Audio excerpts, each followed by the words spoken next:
The Counter-Strike community and the Counter-Strike markets have a very, very rich history now, going on like 10 plus years of, skins existing and these markets and the trading and the economy and all that stuff going on. And obviously over these past couple of years and throughout the history, but especially in the past couple of years, things have started to get very, very expensive. Some of the very historic items, the most rare items, the most collectible, the most investable items have simply gotten out of the price point of some people. But there are still plenty of deals out there in the markets and plenty of economical choices in terms of investments and ways to make money going forward in the future. And in this video today, we're going to be talking about those. I have 10 items under $10 that I think would be at least pretty good purchases right now, and I think will show you some gains going forward in the future. That's what we're going to be talking about today. But of course, first, just want to mention real quick, if you are looking to sell any of your CS2 items, turn them into cold hard cash or crypto or any other payment method, you should definitely hit me up over on Twitter. It's going to be the first link in the description below. We're buying pretty much anything and everything for the right price.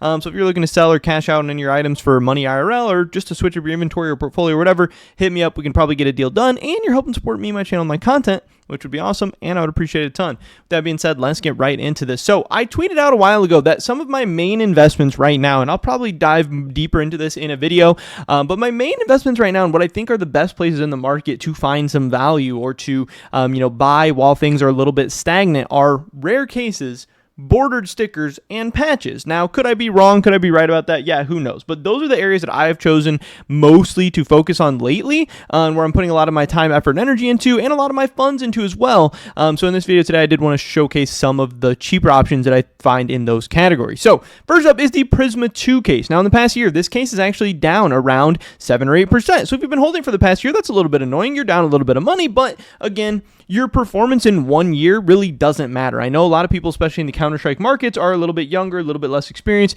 They want to act like, oh, this thing went down 7% in the past year. It's a terrible investment. This thing sucks, yada, yada, yada. I could have made 50, 100%, 5 million% on this other item, but truly, it doesn't matter. We don't know exactly what's going to go up or down in a short amount of time, but also being down 8, 9, 10% or being stagnant or whatever, those are the opportunities you have to buy more and to buy the dip and to really load up. And truly, that's how you make a lot of money in these markets, is by something going flat for a long period of time or something going down, you accumulating. Then when it finally does go up, you own so much of it that you actually make a meaningful amount of money rather than just making like a 10,000% gain, but you only have one of the item, you made like $50. No, you could make, hundreds or thousands of dollars on an item like this, and I do think the Prisma 2 case is an awesome opportunity for that.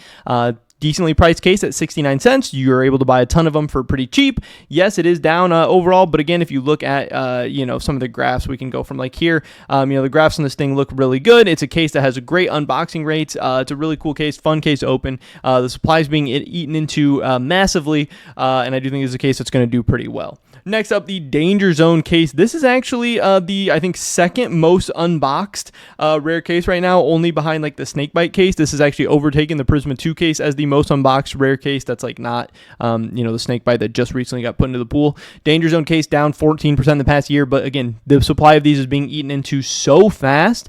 People are unboxing these at really, really high rates, even now while unboxing numbers aren't great. So if we do get some kind of new update or big splash in the player pool where a lot of people start coming back to the game or new players coming to the game or whatever, Danger Zone case seems like a really popular case that people love opening. 66 cents. So again, another one on the cheaper end that you have the opportunity to buy a lot of. I really like the Danger Zone case right now, and it's got a big opportunity. The numbers look really good. And again, this is another case that has definitely shown some nice price appreciation over time. Yes, in the past year or so it is down, but hey, that's what a lot of items look like after the CS2 hype and the CS2 case craziness and all that stuff.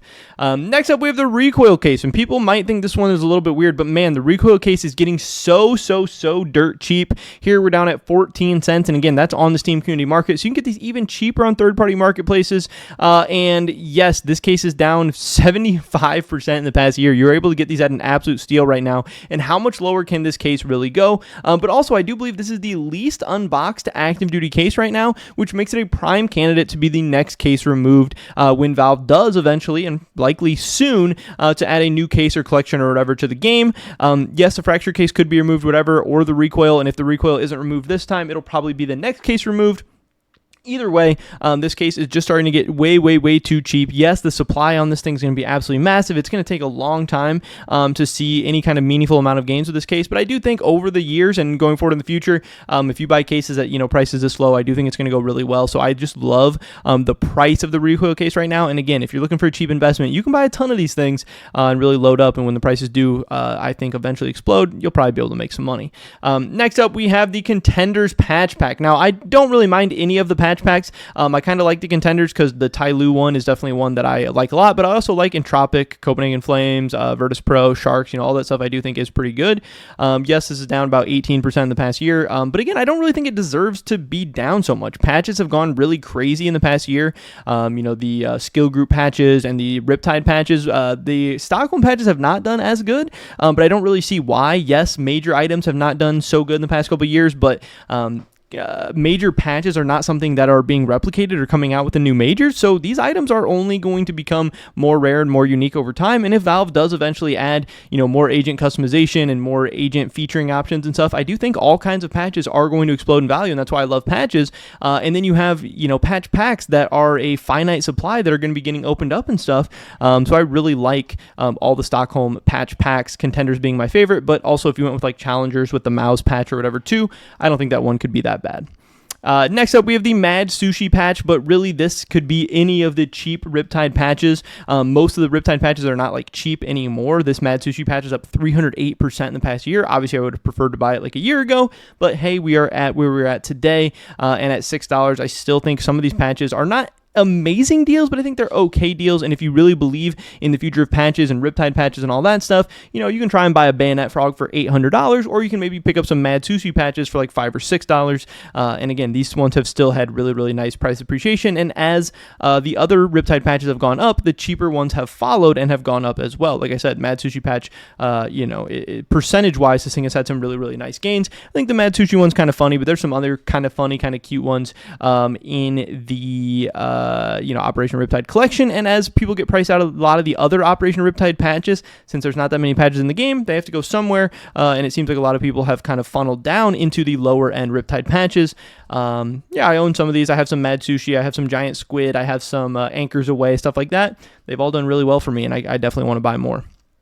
Next up, we have the Patch Metal Silver. Now, this one I think is really funny because it's just a big patch that says silver on it, and it's kind of like a funny, ironic thing, whatever. If you just want to put silver on your agent, I could see a ton of people doing that. I could see that being pretty funny. I could see this being kind of like a novelty patch that a lot of people enjoy. Over the past year, this thing's up 63%, so it's had really nice growth over the past year. Again, as patches have done well, this silver patch has done good as well. This is one I really like. I think it's funny. I think it's cool. I think it has a lot of craftability or applicability or whatever on agents. I could see a ton of people using this. I can see this one, holding up value and usefulness going forward in the future. I can see a reason for it having genuine demand, so I do like this patch as well. Next, this one might be a little bit more controversial, and I don't really even know if I do love this, but man, with this Stockholm Contenders capsule being down 46% in the past year, could be an interesting opportunity to buy the dip. Now, I don't really love buying borderless stickers right now, but again, capsules from Stockholm, which already have the shorter supply, capsules are being opened, they have a finite supply, and this Stockholm Contenders capsule is so good. So many good stickers: Tyloo, Sharks, Virtus Pro, Copenhagen, Entropic, Godsent, the Camo Phase. It has unique, interesting stickers in it, and the price is just getting so damn cheap. Yes, I get the market sentiment on borderless stickers isn't great, especially if Shanghai ends up being another borderless major sticker. But at some point, these Stockholm Contenders capsules are going to be oversold. At some point, they're going to be a deal. I don't know if they're there just yet, but again, at $2.39, you have an opportunity to buy these for pretty cheap. Maybe hold them for a couple years. Maybe we see some bounce back. I don't know. I own a lot of these. I bought these at not great prices, but I'm going to be holding on to them. I don't mind buying them, and if you want to buy the dip and lower your cost basis, I don't think that's terrible. But I do think that right now the much more exciting opportunity is bordered stickers, and one of my favorites is the Flash Gaming sticker from Boston. This thing is up 32% in the past year. Obviously, the Flash Gaming Hollow is a really cool sticker, but it's a little bit more expensive. If you want the budget option, you have the opportunity to pick up this very cool blue sticker. Boston stickers I love, the colors I love, the logo I love, everything's super cool. It's unique, it's interesting, and it's had pretty good performance in the past year. Next up, we have the TSM Kingwin Cato 15. Cato 15s I love. Obviously, they're 9 going on 10 years old at this point. They're rare, they're low quantity, they're low supply, all that good stuff. This TSM sticker is up 15% in the past year. An iconic organization, cool logo, big fan base, all that good stuff, with some decent gains. And again, as people continue to get priced out of stuff like Cato 14 and DreamHack 14, money's going to be going into Cato 15s, and yeah, I think the TSM 1 is a cheap, cool option to get a really good sticker. And finally, we have the Luminosity Gaming MLG Columbus 2016. The Luminosity Hollow from MLG Columbus 2016 is one of my favorite stickers in the whole game. The paper, obviously not as cool, but if you're looking for a budget option, this thing is $8.53. Also, this TSM sticker, I know it's $11.96, but actually on Buff163 and third-party marketplaces, you can get it for below $10. Just clarifying. This sticker, yes, it is down 5% in the past year, but again, that's pretty flat. It's not too terrible. But if you look at the all-time graph of this thing is just straight up. It has had very, very good performance. It's a cool sticker, unique, interesting. The big eye logo, the Luminosity logo is really, really cool. I like the MLG Columbus border stickers as well. I think this is a pickup. I think this one's going to do well going forward in the future, and I think it already has done really well. Again, this thing is 8 years old too. It's had tons of time to appreciate. You're getting it, as a pretty mature investment, which I do like in these markets as well.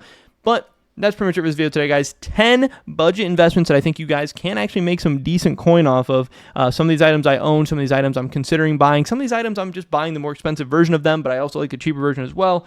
But yeah, some balling on a budget options for all you guys, who just want to buy some cheaper stuff out there and can't afford the $1,000 skins or stickers or whatever. But pretty much it for this video today. Hope I catch you guys in the next one. Until then, peace.